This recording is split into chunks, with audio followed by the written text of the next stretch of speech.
prasasti, terima kasihku untuk pengabdianmu.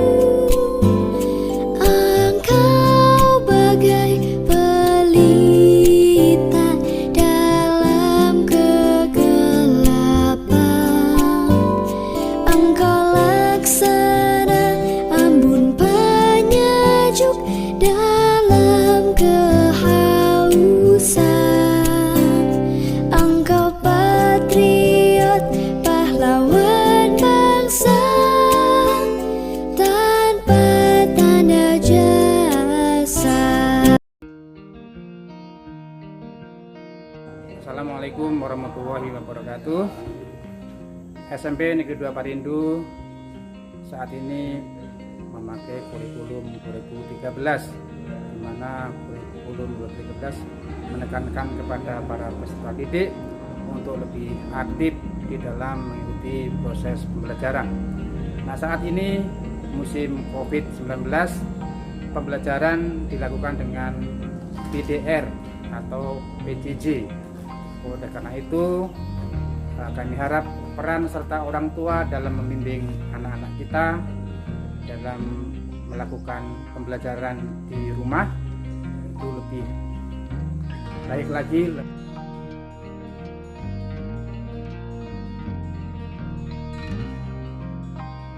Assalamualaikum warahmatullahi wabarakatuh. Saya akan menjelaskan sedikit apa itu pendidikan agama. Pendidikan agama salah satu unsur terpenting dalam hidup kita, ya, untuk pendidikan moral dan pendidikan mental kita. Nah, untuk mendapatkan etika, adab atau sopan satunya baik, seharusnya kalian dari kecil sudah mendapatkan pendidikan agama yang ada di lingkungan keluarga. Kemudian pemberian materi pendidikan agama di sekolah itu berbeda dengan di rumah, ya, karena setiap sekolah juga memiliki kualitas dan kuantitas yang berbeda. Nah, maka dari itu tugas atau tanggung jawab guru agama itu sangat besar untuk membentuk karakter dan menjadikan kalian manusia yang berakhlak, beretika, mengajarkan sopan santun dan hormat sesama, dan bagaimana cara menghormati orang lebih tua dan lain-lainnya, seperti menghormati guru juga.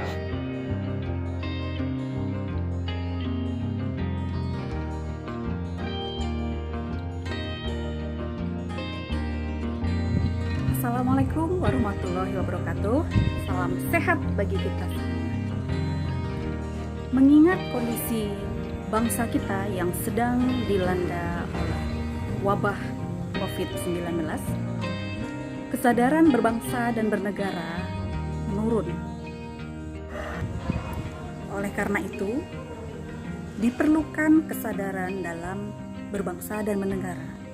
Adapun wujudnya adalah yaitu bela negara. Adapun nilai-nilai bela negara yang harus kita pahami dan kita terapkan, yang pertama yaitu adalah cinta tanah air. Nah, Pancasila, rela berkorban untuk bangsa dan negara, mengembangkan sikap toleransi, yang mana di Indonesia ini terdapat banyak suku, agama,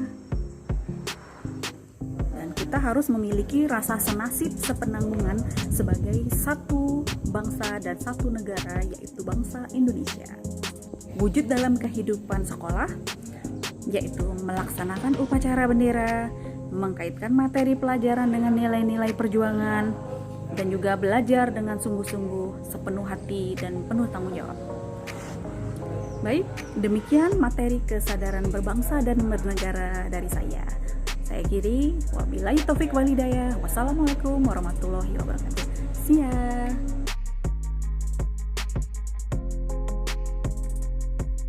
Di sini saya akan menjelaskan sedikit tentang arti dan makna wawasan Wiyata Mandala. Wawasan itu sendiri adalah suatu pandangan atau sikap yang mendalam terhadap suatu hakikat. Sedangkan tempat atau lingkungan Wiyata Mandala adalah sikap menghargai dan bertanggung jawab terhadap lingkungan sekolah sebagai tempat menuntut ilmu pengetahuan. Kemudian sekolah, di sini saya juga akan menjelaskan sedikit tentang sekolah dan fungsinya.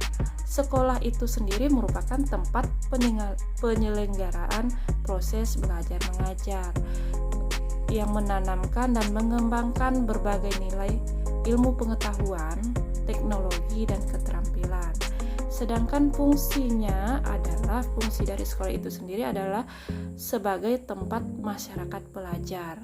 Adapun ciri-ciri dari sekolah sebagai tempat masyarakat belajar adalah yang pertama, ada guru dan siswa.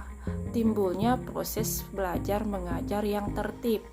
Kemudian yang kedua, tercapainya masyarakat yang sadar, mau belajar dan bekerja keras. Kemudian yang terakhir adalah terbentuknya manusia Indonesia seutuhnya.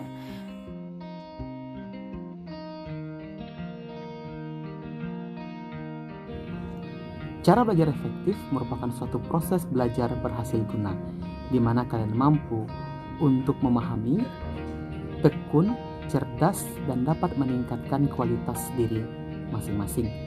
Tak hanya itu, perubahan perilaku juga menjadi dasar ketika kita mengaplikasikan dalam kehidupan sehari-hari.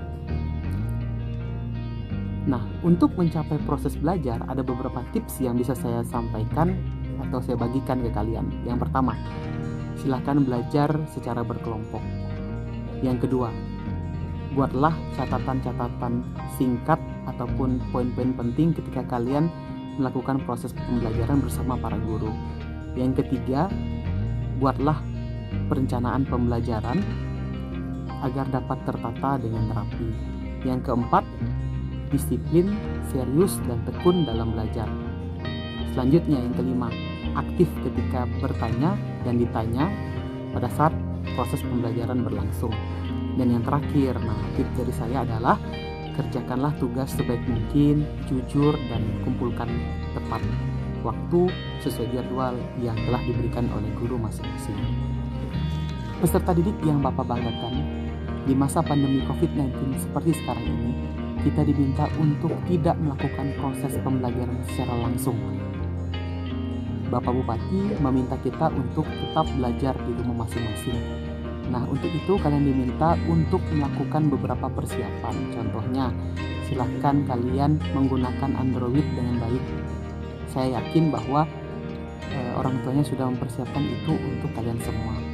Nah, moda pembelajaran yang kita lakukan nanti adalah dengan menggunakan Google Classroom. Untuk itu, kalian harus mendownload aplikasi Google Classroom seperti yang di atas ini.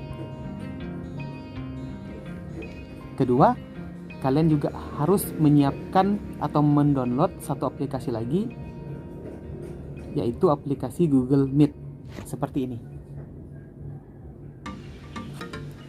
Silakan unduh, silakan download aplikasi itu agar proses pembelajaran dapat berjalan dengan baik. Jangan lupa juga kalian gunakan WhatsApp group untuk dapat bertanya kepada gurunya ketika proses pembelajaran berlangsung. Semangat, tetap sehat, kita berdoa bersama agar pandemi ini segera berlalu dan kita dapat melakukan proses pembelajaran secara langsung. Sampai jumpa.